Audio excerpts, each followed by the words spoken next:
Buenos días. Buenos días. Cualquier conferencia o alocución que se precie debe ir precedida, como los buenos modales indican, por el agradecimiento. En este caso, además, es un agradecimiento enfático, sincero y sin la mínima pizca de retórica. Digamos que a los que amamos la poesía tenemos que agradecerle ciertos regalos que de manera generosa nos otorga. Uno de ellos, hace 5 años, como ha dicho Yoshimi, fue una invitación que llega desde España, desde el maestro Alfredo López Pasarín, para venir a Okinawa. Como todos ustedes comprenderán, yo me sentí como la novela de Ana Karenina, de León Tolstoy, cuando dice: creí que nunca me ibas a decir eso. Porque venir a Okinawa es un sueño hecho realidad, en el sentido de que siempre los que amamos la poesía mantenemos que no tiene fronteras, ni temporales, ni espaciales, y desde luego la oportunidad de venir a Okinawa es una de esas demostraciones de que la poesía es universal en el tiempo y en el espacio y habita unas coordenadas que nos son propias, pero no de la manera cotidiana de cómo entendemos nuestro habitar en el mundo.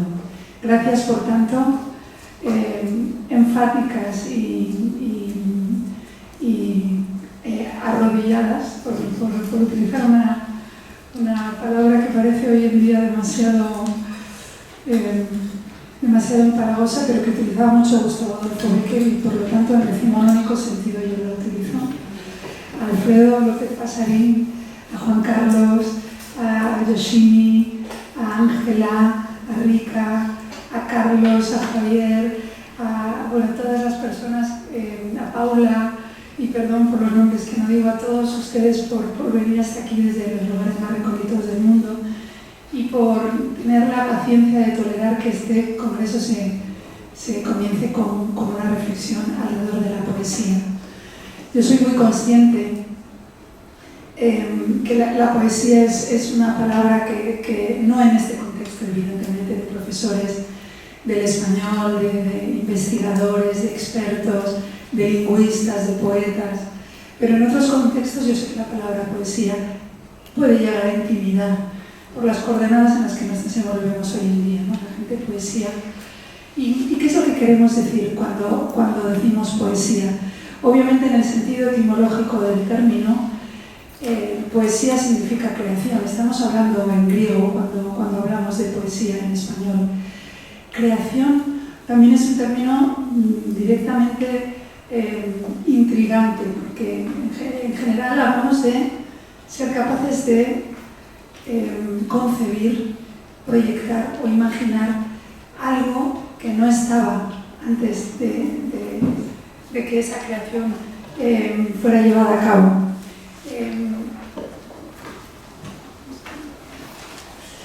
De manera que estamos hablando también del territorio de la imaginación, que es donde la creación poética se desenvuelve.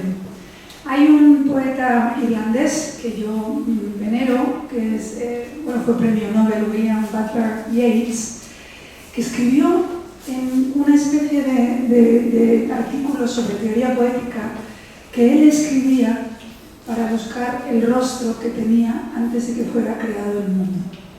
Es una hermosa metáfora para delimitar esa búsqueda perenne sobre la identidad personal, colectiva, sobre los propios límites de la existencia, sobre el sentido, porque algo de todo eso junto tiene el impulso poético. Siempre se resalta, digamos, el proceso de indagación evidente que tiene y supone toda escritura. Ese esfuerzo continuado que raya en muchos casos con tintes épicos, sobre todo la constancia que en muchos casos, desde luego, si lo enfocamos desde el punto de vista luctuoso o del provecho fácil o inmediato, es un camino en ese sentido muy contracorriente de lo que dictan más o menos las convenciones del siglo en el que vivimos. También es dolorosa esa búsqueda, porque decía Vicente Huidobro que el día en el que uno se encontraba consigo mismo normalmente era el día más gozoso y por otro lado más trágico de toda nuestra existencia, ¿no? Ese impulso de tener una charla sin caretas con uno mismo no deja de ser también una heroicidad si se toma en serio. Pero ¿qué es exactamente eso que estamos buscando a través de la poesía, a través del arte? ¿Qué es eso que los seres humanos llevamos siglos persiguiendo sin saber muy bien qué es? Digamos que a tientas, a ciegas, con la ayuda, eso sí, subidos a lomos de gigantes, con la ayuda de nuestros antepasados que intentaron abrir ese camino, aunque cada uno tiene que inevitablemente a partir de un punto generar el suyo propio. Eso, que como apuntaba Yeats, sea quizá mucho más antiguo que el propio origen. Ese rostro al que él apuntaba, nuestro, ignorado pero intuido, en pos del cual nos desvelamos por las galerías del sueño, y ustedes perdónenme, porque quería introducir una frase borgiana. Esta conferencia está llena de explícitos e implícitos homenajes a los escritores que yo amo y a las escritoras que yo amo, y enardecidos por un aliento que es imposible de determinar. No tiene una recompensa concreta. Estar en Okinawa es una de ellas, pero eso cuando uno escribe es una abstracción con muy pocas posibilidades de materializarse.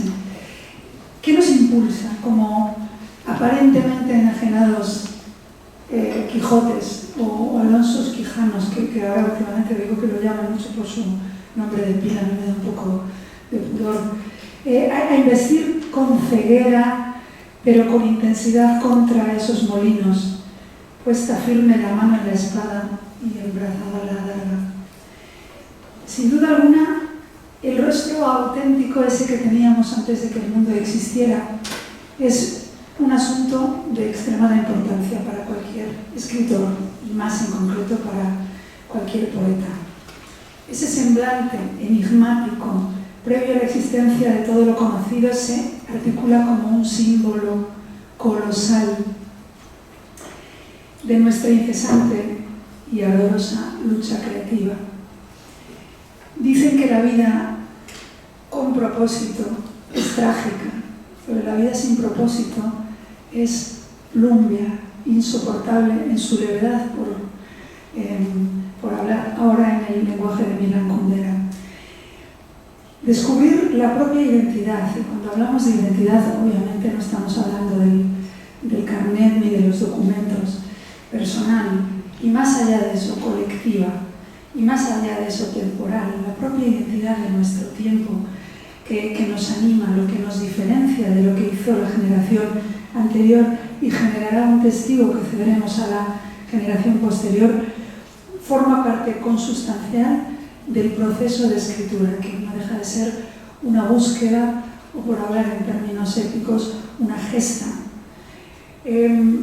Comprender nuestra relación con el mundo y generar una representación de la realidad que a nosotros nos haga sentir cómodos y que sea lo suficientemente simbólica como para legarla a los otros, a los que ya han nacido y a los que nacerán, porque decía Antonio Machado que el valor o la falta de él, muy probablemente, de lo que se escribe no corresponde nunca a nuestros coetáneos, sino a aquellos que vivirán dentro de varios siglos, si es que siguen leyendo o si es que los soportes que utilicen, quizá telepáticos, pues consigan descifrar lo que hoy torpemente pergeñamos.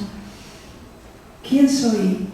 Qué gran pregunta. A veces incluso ¿quiénes soy? Y digo bien, y perdónenme la falta de concordancia gramatical, sé que estamos ante un auditorio riguroso gramaticalmente, pero esto es una pregunta que no es equivocada. ¿Quiénes soy? Porque Yo creo que el camino insoslayable hacia la creación supone también entender que dentro de una persona habitan muchas personas, tanto sincrónica como diacrónicamente. Una pregunta que, por supuesto, como toda pregunta interesante, no tiene ninguna respuesta definitiva, pero sí que tiene muchas aproximativas, que es lo que cualquier ser humano puede plantearse. Yo me atrevo a decir que debe plantearse a lo largo de su existencia. Como pequeños eslabones de una infinita cadena, los seres humanos estamos inscritos en un devenir que es a la vez histórico, temporal y espacial, que es una curiosa paradoja frente a un hecho como la poesía, que, como hemos dicho antes, sucede y se transmite en un no lugar, en eso que llamaba Rubén Darío la otra orilla. Me gusta mucho la metáfora rubén-dariniana, poner la proa a la otra orilla, porque el río es también un símbolo poético y porque también la otra orilla supone un lugar desde el que la conversación con los que no están, con los que estarán, ya no entra en el delirio, sino que se da de una forma natural. Esa identidad se trata en realidad de una identidad líquida, y permítanme que cite en este caso la terminología de Zygmunt Bauman, pero en este caso el epíteto líquido es positivo, porque tenía razón Heráclito de Éfeso, la extraordinaria y a la vez pavorosa circunstancia de que lo que somos se halla en constante evolución es cierta. No hay nada permanente excepto el cambio, lo cual complica mucho más un estado de cosas ya de por sí complejo, y es que esta búsqueda poética, creativa, no se realiza sobre realidades inmanentes, valga la redundancia, lo de realidades y realizar, sino sobre sombras en perpetua transformación. Quien comienza a escribir un poema, si se toma en serio su trabajo, es en términos latos y en términos también de interpretación heraclitiana, una persona diferente a aquella que lo termina. O para ser más exactos, debería decir a aquella que lo abandona, porque Paul Valéry, el gran poeta francés, afirmaba siempre que, y a su vez estaba influido por el pensamiento de Leonardo da Vinci sobre cualquier obra artística que no tiene un acabamiento ni un final posible, y que el artista, el poeta en este caso, lo abandona cuando siente que sus fuerzas ya no le permiten llegar más allá, aunque esto quizá bajo las otras manos más expertas quizá fuera posible. ¿Quién soy? Se ve entonces obligatoriamente complementado por quién fui y también por quién seré, que nos obliga a pensar en una de las cuestiones candentes, si del hecho poético hablamos, que es la conciencia clara de que algún día no seremos, es decir, el paso del tiempo, la propia finitud, la propia fragilidad. En su celebrado poema De otro modo, y permítanme por favor que les traslade hoy las palabras de Federico García Lorca, él cantaba lo siguiente: la hoguera pone al campo de la tarde unas astas de ciervo enfurecido, todo el valle se tiende, por sus lomos caracolea el vientecillo, el aire cristaliza bajo el humo, ojo de gato, triste y amarillo. Yo en mis ojos paseo por las ramas se pasean por el río. Llegan mis cosas esenciales, son estribillos de estribillos, entre los juncos y la baja tarde. Querrá que me llame Federico. Obviamente, como todos ustedes han podido oír, se trata de un poema tan rico, tan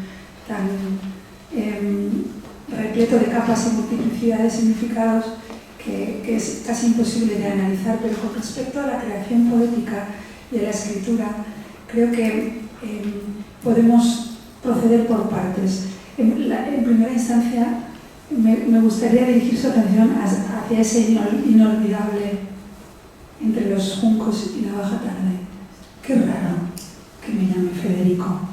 Qué extrañeza abismal esa condición nuestra de seres existentes en el instante, de seres autopronunciantes, autoconscientes. Qué extrañeza la de propietarios de este cuerpo finito que se nos revela, que cambia, que en muchos casos emprende una batalla contra nosotros mismos o un camino que en muchos casos no resistimos a seguir. Este nombre, esas sílabas que pronunciamos de manera articulada, que nos damos la vuelta inmediatamente cuando vemos que alguien llama, ese nombre que nos han dado otros de manera aleatoria, por el que nos designan, si lo pensamos un poco, no resulta perfectamente extraño. Lo más extraño del mundo, que volvamos la cabeza cuando alguien dice Emilio, Juan Carlos, Alfredo, Yoshimi, Susana, Rica, Paula, Raquel. ¿Quiénes somos? ¿Quiénes son esas otras personas que obedecen a esos nombres, que empuñan el nuestro, que hacen aquí? ¿Cómo es posible, incluso por un segundo, tomemos por familiar y por sentado este prodigio extraño que llamamos realidad, que llamamos existencia y que llamamos identidad personal, que llamamos incluso profesión? Yo enseño español. ¿Qué significa eso? ¿Cómo es posible no enloquecer ante este vértigo desorbitado de existir, sobre cuyos aspectos significativos y también cosméticos carecemos completamente de todo control verdadero? Recordemos en este punto, y se lo dedico a mi compañero Alfredo, que es un amante también de Rubén Darío, y en concreto de este poema que traigo a colación, al oceánico, descomunal padre de la poesía moderna en español, así lo definen, que comparte paternidades, y yo debería decir maternidades, puesto que después de Matria ya decir paternidades a secas ya me sabe a poco. El príncipe de las letras castellanas, como se le llama en la península ibérica, en ese poema, lo fatal cuando desgarradoramente nos alumbra diciendo aquello de ser y no saber nada y ser sin rumbo cierto y el temor de haber sido, y un futuro terror y el espanto seguro de estar mañana muertos y sufrir por la vida y por la sombra y por lo que no conocemos y apenas sospechamos. Y ahora viene mi parte favorita, cuando dicen: y la carne que tienta con sus frescos racimos, y la tumba que aguarda con sus fúnebres ramos, y no saber a dónde vamos ni de dónde venimos. El caso es grave y a la vez grandioso en su profundo misterio. Apenas sabemos quiénes somos, nos desconocemos esencialmente nosotros mismos y nos arrojamos, o nos encontramos, mejor dicho, arrojados a un tumulto imparable que nos es ajeno y a la vez propio, en una verdad suficientemente sobrecogedora para que cualquier alma sensible no se resista a la necesidad óntica de formular preguntas, de formularlas incesantemente, de perseguir la luz a una apenas entrevista, apenas concebida en la mayor parte de los casos, con un poco de suerte, instantáneamente vislumbrada como mucho, en contadas ocasiones, contemplada durante más de 2 segundos seguidos, la única capaz de arrojar calor, consuelo y alguna que otra reconfortante evidencia de que este glorioso marasmo de incertidumbre es, sin embargo, nuestra propia naturaleza, de seres frágiles, pequeños, pero eso sí, alentados por entusiasmo e ilusión titánicos. Entusiasmo, fíjense, vuelvo a la etimología. Soy pesada volviendo a la etimología, pero claro, las palabras significan una cosa en lexicología y en lexicografía, que hay muchos expertos Una cosa es su significado semántico en 2025 y otra cosa es la carga histórica con la que vienen alumbrándonos. Entusiasmo, estar lleno de Dios, estar llenos de Zeus, estar por un momento enceusados. Eso es un milagro, ¿no? Por un momento Zeus se cuela dentro de nuestro cuerpo y somos dioses, aunque sea durante un rato. Y al fin y al cabo somos sin rumbo cierto, pero somos.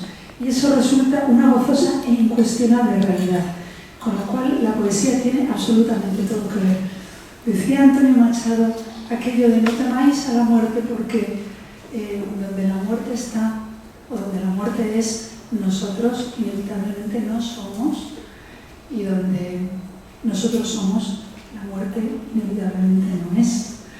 Y eso es todo un canto a la capacidad poética de rescatarnos de la muerte, que acaso sea lo que pretende la poesía, y acaso sea lo que pretende el arte, o eso al menos es lo que han dicho muchos de los pensadores en cuanto han querido, digamos, generar una respuesta teleológica a la pregunta sobre la creación poética. Mis cosas esenciales, ¿se acuerdan? Eso es lo que decía Federico. ¿Qué son mis cosas esenciales? Estribillos de estribillos. Me gusta mucho esa manera de referirse a las cosas esenciales porque normalmente son donaciones, normalmente son repeticiones a las que damos una forma nueva, como cuando nos llega un boomerang y lo atrapamos y lo volvemos a lanzar y nos va a volver a venir, y acaso quien lo coja ya no sea ni siquiera yo, sino que puedo ser yo de otra manera, o acaso ya ni siquiera sea yo. El caso es que a mí me recuerda esa forma de transformación, ese interminable ejercicio de canto y de búsqueda que es tan solitario, tan imperiosamente solitario, tan trágicamente solitario como, por otro lado, imperiosamente colectivo, como demuestran los congresos, los encuentros, las lecturas de los otros.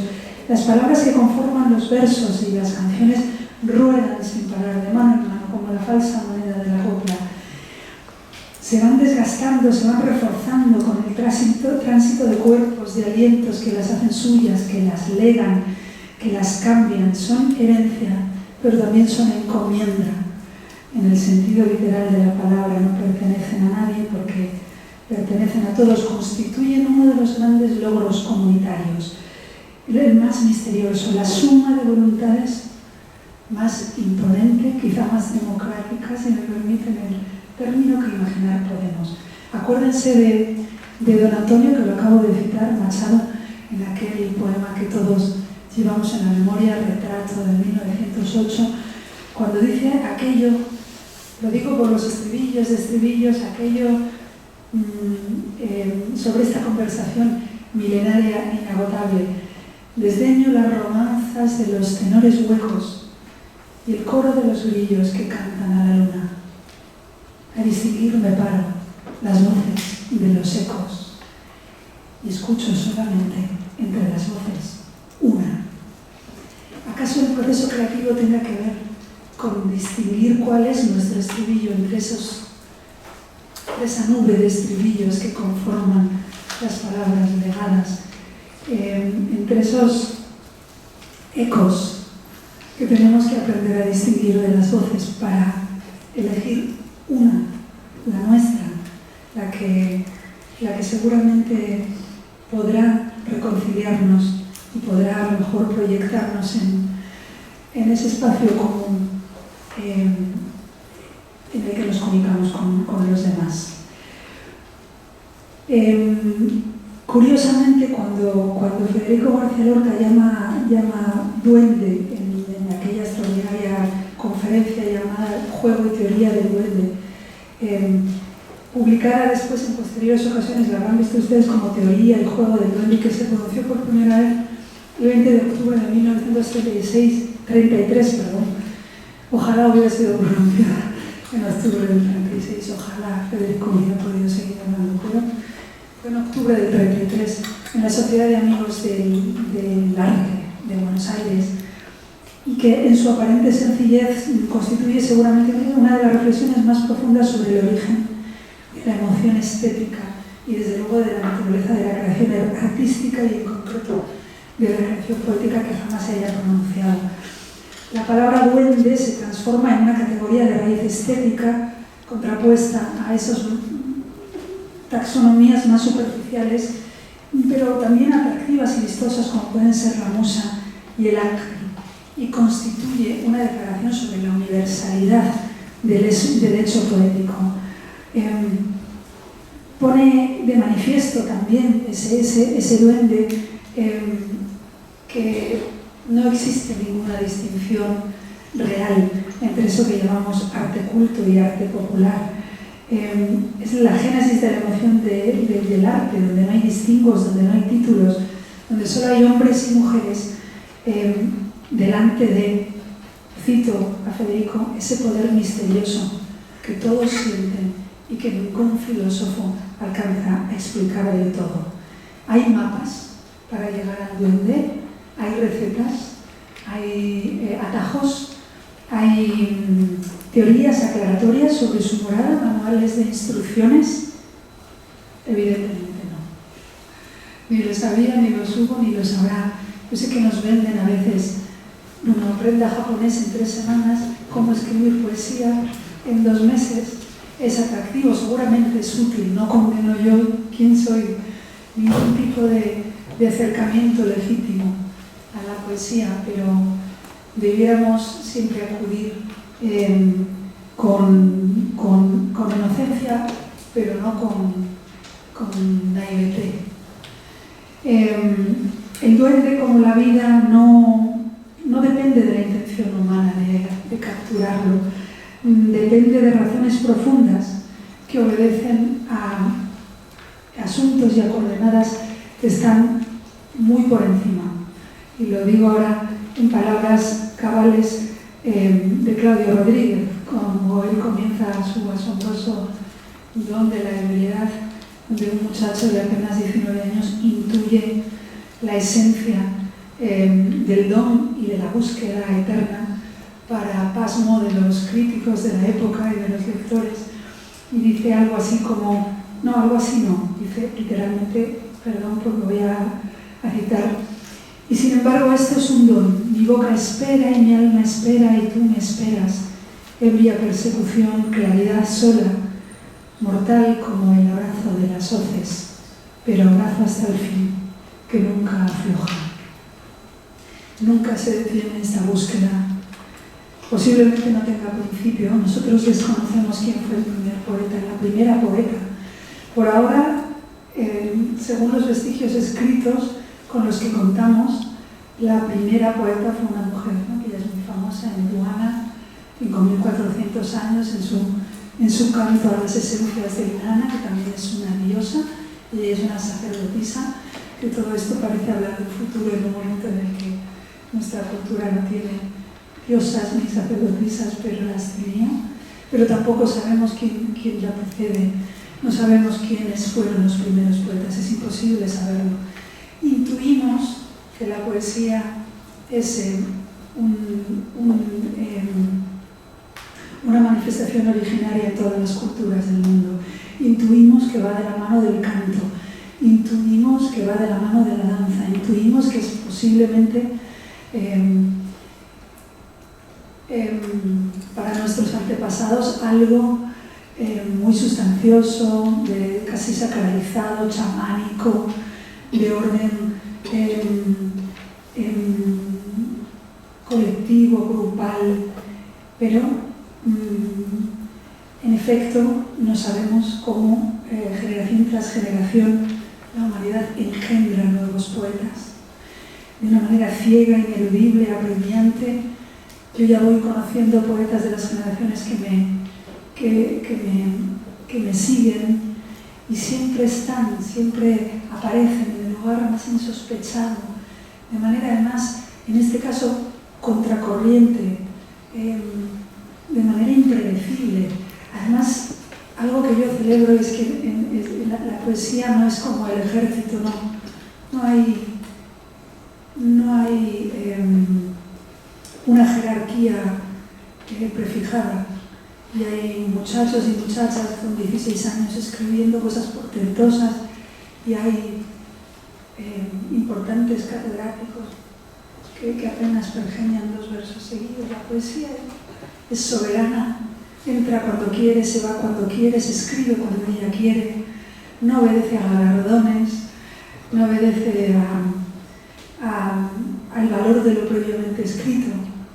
De alguna forma es cierto que el oficio poético es una tradición milenaria que hay que conocer, pero esto tampoco presupone que vaya a significar nada en la génesis creativa en cuanto a ser capaz de hallar.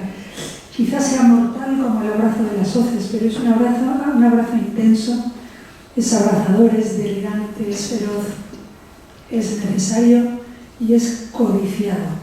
Un abrazo hasta el fin, que nunca afloja. Es un peso y a la vez es una liberación. Estoy recordando el poema maravilloso de Alfonsina Storni, cuando ella hablaba: yo seré a tu lado, silencio, silencio, perfume, perfume. No sabré pensar cuando el agua caiga, monótona y triste, buscaré tu pecho para acurrucar este peso enorme que llevo en el alma y no sé explicar. Es un acto sorprendentemente revelativo. La poeta afirma también en otro momento de este poema: solo sabré amar, que para mí es muy revelador, porque el amor como vía de conocimiento es una noción tan antigua como los primeros vestigios escritos que nos han sido legados. El amor entendido de una manera obviamente amplia, pagana, como toma de conciencia, como motor de la propia vida. Y sobre esta importancia suprema que posee el amor en el conocimiento y en la propagación del conocimiento y del arte, han corrido evidentemente ríos de tinta. Platón narraba en Fedro cómo su fuerza irreprimible constituye un impulso que penetra por los sentidos para elevar al mundo cognoscible y permitirnos contemplar, o al menos vislumbrar, lo que él llamaba verdad.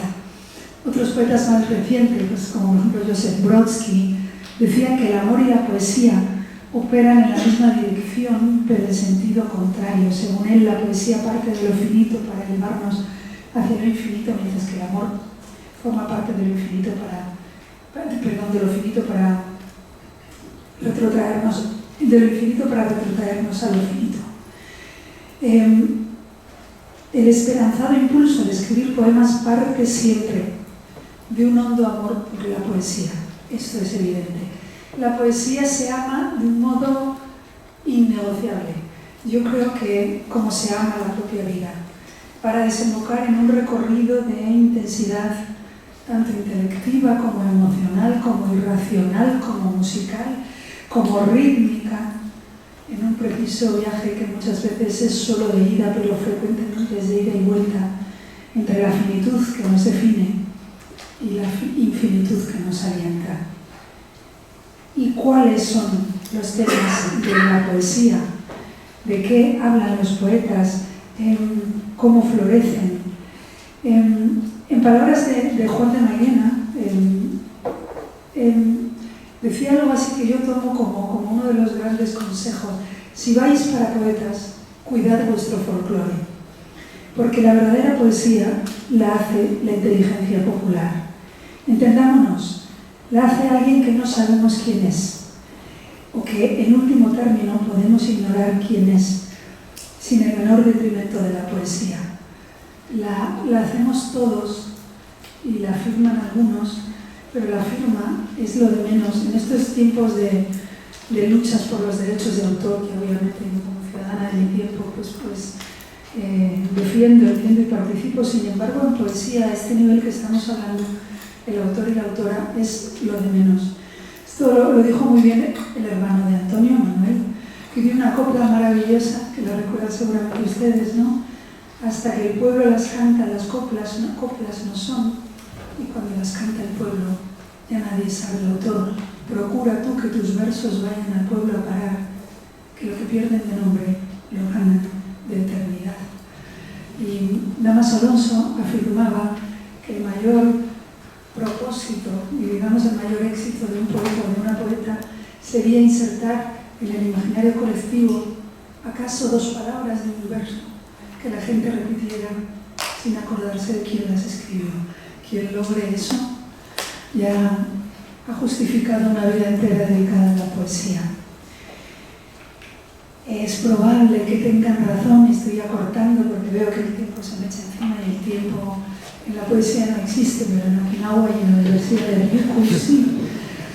Es probable que tengan razón quienes afirman que en los asuntos del alma, esos de los que trata la poesía, esos eternos e intrínsecos y que nos apelan a todos por igual y que ninguna generación puede desdeñar porque nos conforman y nos interpelan y nos acechan. Ya se ha dicho de todos sobre todo, eso es lo que dicen algunos, y otros, aún más escépticos, afirman que ya no hay otra salida que la paráfrasis, la repetición y el eterno autoplagio.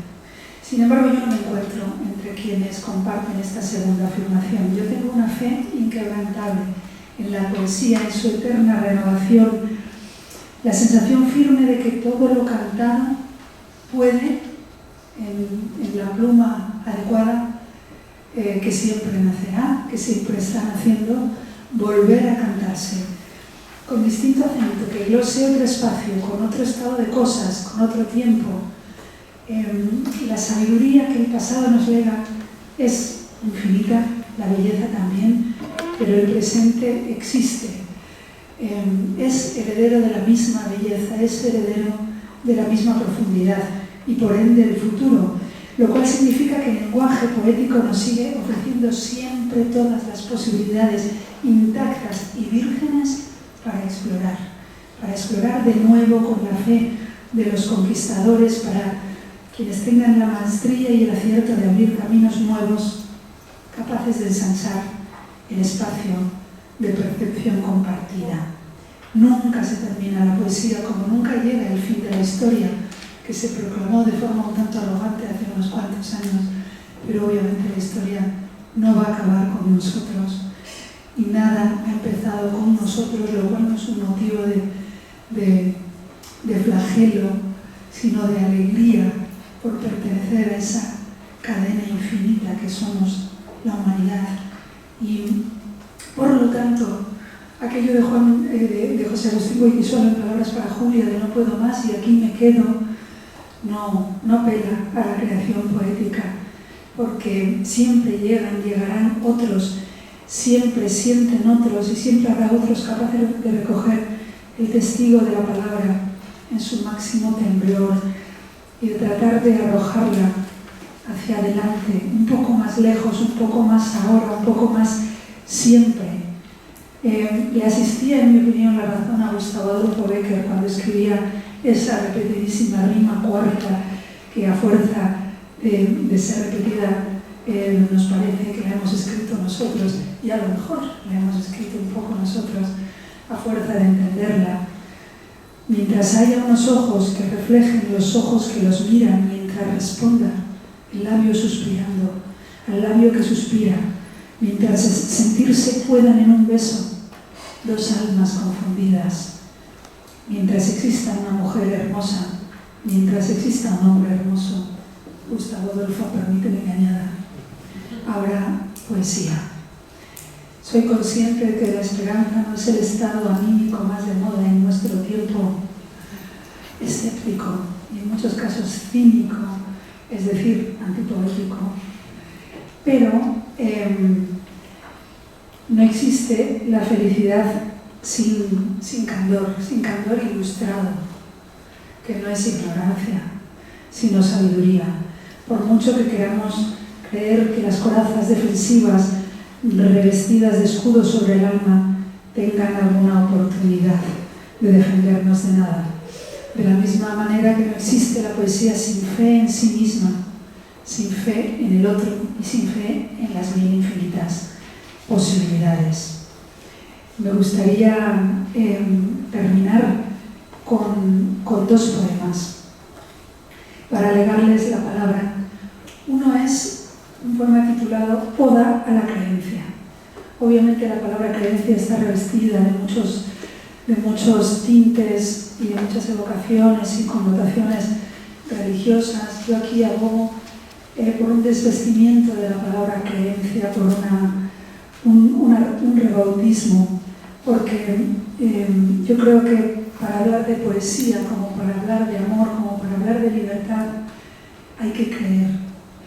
De esta manera cándida y a la vez sabia que creen los poetas, o al menos eso nos parece entender cuando los leemos, los grandes y las grandes. ¿Quién pudiera creer? Seguir creyendo en ti, que eras quien creyó que fuiste aquella que yo creí ser algún día, cuando creí en tus ojos y creyéndote volví a creer, crédula y sin descrédito. Hoy me cuesta creer que te creyera, y sin embargo, aunque no me creas, nada quisiera más que creer de nuevo, ligero el corazón de descreimiento, como solo se cree antes de haber creído. Y el segundo poema, con el que me despido y les cedo a ustedes la palabra para que digan, para que canten, para que comenten, para que sueñen en comunidad, es un poema que no deja de ser un homenaje a ustedes, a los profesores de español. Porque yo he reflexionado mucho sobre, obviamente menos que otros, pero modestamente me interesa mucho la esencia del español, y aquí ya no hablo de manera histórica, sino sincrónica. Y leí un verso de Federico con el que concuerdo, que dice algo así como: el español que no ha estado en América no sabe qué es España. Y yo creo que encontré ese espejo necesario para entender lo que significa un fenómeno tan extendido en el espacio como el español, desde que la península ibérica conforma apenas el 8%. Cuando tuve la suerte de ir a América de manera además tenaz y terca durante los últimos 20-25 años, de amar a los poetas de América nuestra y nosotros de ellos, y de entender esa otra realidad. Y este poema que les comparto hoy se titula Epifanía en la boca. Obviamente la boca no alude al lugar físico del cuerpo, sino a la boca bonaerense, a ese barrio al que llegaban los emigrantes que ya se convertían en inmigrantes, entre ellos mis tíos abuelos, que murieron muchos allá en la Argentina, otros regresaron. Para mí la Argentina, como Cuba, son territorios emocionalmente muy intensos. Y yo tuve la suerte de ir a La Boca, a Buenos Aires, por primera vez con 18 años. Además, por cuestiones no académicas ni poéticas, sino mucho más interesantes. Lo cual, imagínense, ya lo dijo Platón, la mayor vía de conocimiento. Y en aquel momento yo era una estudiante de filología inglesa. Como toda mi generación, era ya no solo anglófona de alguna manera, que también, pero desde luego anglófila. Y cuando oía a mis antepasados, a mi abuela, a mis tíos abuelos, los que se quedaron, cantar tangos me parecía una cosa antigua, trasnochada, Birmodé, que decían los franceses. Y de pronto voy a la Argentina, donde los tangos en aquel momento, claro, a finales de los principios de los 90 también eran trasnochados, íbamos a conciertos de Soda Stereo y aquello era una cosa, pero de pronto me dicen: vamos a ver un espectáculo de tangos en La Boca, en la calle Caminito. Y yo, que a pesar de esa anglofilia mimética de la que hablo en el poema, nunca he sido cerrada de mente, acepté y viví la gran epifanía de comprender que aquello que se cantaba era yo. Tiene un pequeño homenaje a Enrique Santos Discépolo como epígrafe, que dice: el tango es un pensamiento triste que se baila. Así que me despido para todos ustedes, para todos los que hacen esa gesta de enseñar el español en el mundo, esta humilde epifanía de lo que es para mí el español. La tierra natal cubre como un tatuaje la piel preliminar. Bendita sea la casa de los padres, todas esas imágenes, ese rumor simiente que vive en cada pecho, esperando un instante para poder filtrarse. Escucho la inocencia de mis 18 años, populosa como el estuario del río de la Plata, aquel irreflexivo desdén hacia lo propio, aquella anglofilia mimética en nombre de la posmodernidad. Entonces tú, la persuasión de tu voz arbolada, la sala de conciertos en el barrio La Boca, entre Vuelta de Rocha y Caminito, su majestad el tango. Pasado y porvenir se besan en mi ombligo. Si yo pudiera, como ayer, querer sin presentir, mi corazón secreto emerge de la sombra. Sabe que la lucha es cruel y es mucha, pero lucha y desangra por la fe que lo empecina. Las palabras preguntan por mi alma.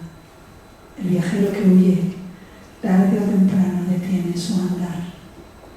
Todas las ocasiones, todos los sueños fértiles de mis antepasados, todas las lluvias de América y de Europa, todos los trajes pulcros de los muertos, todas las despedidas, gauchescas, europeas, indígenas, criollas, todo el ruido del tiempo caminando hacia la libertad, todas las ilusiones fraudulentas, las palabras que engendran sabor a nuevo mundo, todas las esperanzas, los cuerpos coagulados, los sombreros, todos los viajes más largos que la vida, todos esos colores de la tierra, la oriunda, la injertada, la regada con sangre y renacida, cruzaron frente a mí en forma de lágrima, lágrima de mestiza, de migrante, de hermana, de alimento del mar.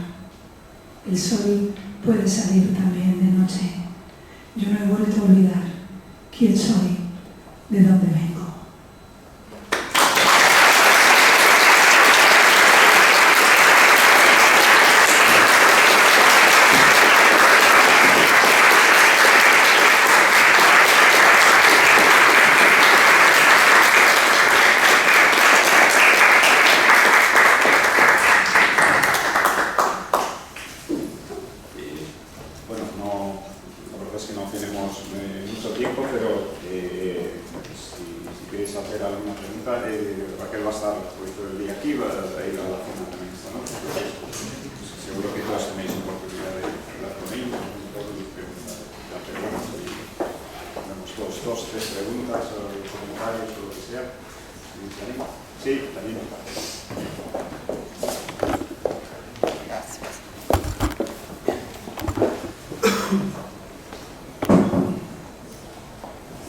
Hola, Daniel Arrieta de la Universidad de Estudios Extranjeros de Kioto.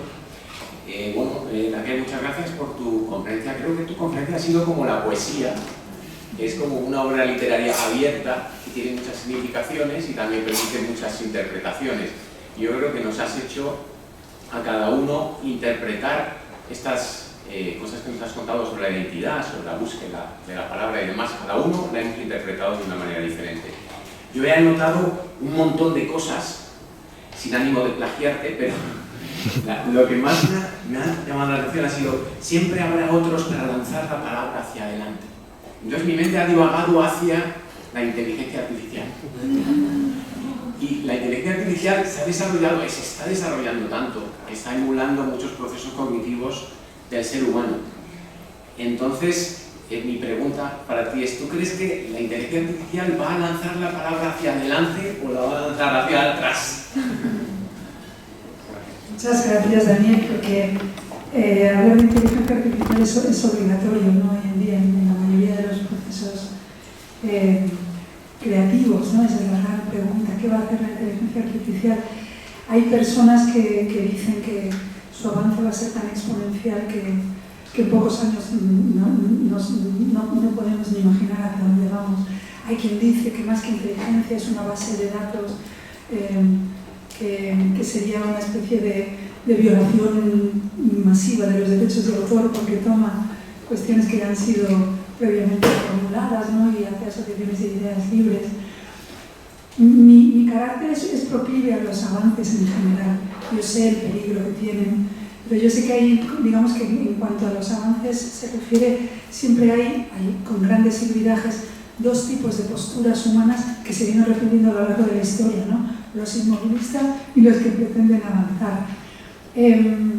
Yo no sé muy bien si la inteligencia artificial va a ser capaz, en el caso poético concretamente, de emular el proceso creativo que se genera en la mente humana. No sé si se lo sobrepasará en cuanto a resultados, seguro que no en cuanto a emoción.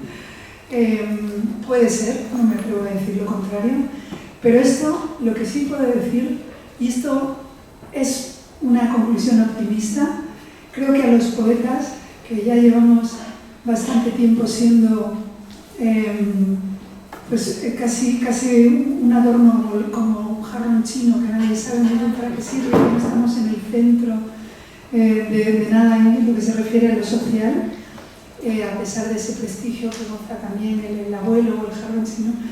El hecho es que yo tengo la sensación, esto lo hablaba en la Universidad de Berkeley el año pasado, creo que nos da la oportunidad de volver a resignificarnos, de volver a tener sentido, porque lo que ya seguro que no tiene sentido es la repetición de datos magistral, pero lo que sí puede tenerlo es el acompañamiento, la mayéutica con nuestros estudiantes, de guiar hacia procesos cognitivos y creativos de manera conjunta.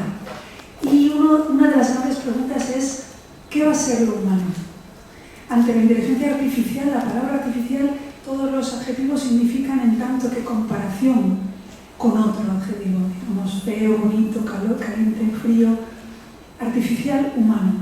¿Qué es lo intrínsecamente humano? Yo esto se lo oí a Juan Gelman hace muchos años en el Ecuador, que tuve mucho trato con él, pero en aquel viaje muchísimo, porque bueno, tuvimos muchos días libres, y él decía, los poetas tenemos que pensar en qué es lo intrínsecamente humano. Yo ahora lo recuerdo porque él no estaba aludiendo a la inteligencia artificial, pero bueno, los grandes poetas son así visionarios. Eso es lo que tenemos que pensar. ¿Cuáles son los procesos que la inteligencia copia más deprisa? Pues por ahí a lo mejor ya no va. Los contables, con todos mis respetos evidentemente hacia una labor importantísima, ya están desbordados. Lo que hacía un contable en un año lo hace una máquina en cuestión de segundos, los cálculos. ¿Qué es lo que a la máquina le va a costar más imitar? No digo que no sea capaz. Pero vamos a tener que reflexionar sobre con qué nos quedamos, cuál va a ser la parte humana que nosotros, esa trinchera que defendamos frente a la máquina, en lo que nosotros todavía podamos ser útiles, en el mejor de los sentidos, no en el sentido utilitario, ni productivo, ni capitalista de la palabra útil, sino en donde nosotros podamos buscar un sentido y un propósito al hecho de ser humanos. Y eso es un gran reto que tenemos enfrente y que yo creo que la poesía, la filosofía, las denostadas y arrinconadas humanidades son las únicas armas, junto con la ciencia, pero bueno, yo estoy siempre lo digo, estoy en un proyecto paneuropeo de investigación llamada La transversalidad del conocimiento, en el que me hermano con los científicos y con todo aquel que quiera llevar el conocimiento más allá. Y en ese arco de la búsqueda de lo humano, pues creo que es el gran reto de nuestra generación. Y ahí sí que creo que los poetas no solo nos sobran, sino que empiezan a ser contratados por empresas de computación muy punteras, lo cual ya nos indica un poco sobre el futuro, ¿no? Los filósofos ya lo venían siendo hace años, pero los poetas empiezan a serlo ahora. Creo que una más, ya para no empezar ya el congreso con más de horario. ¿Quién quiere?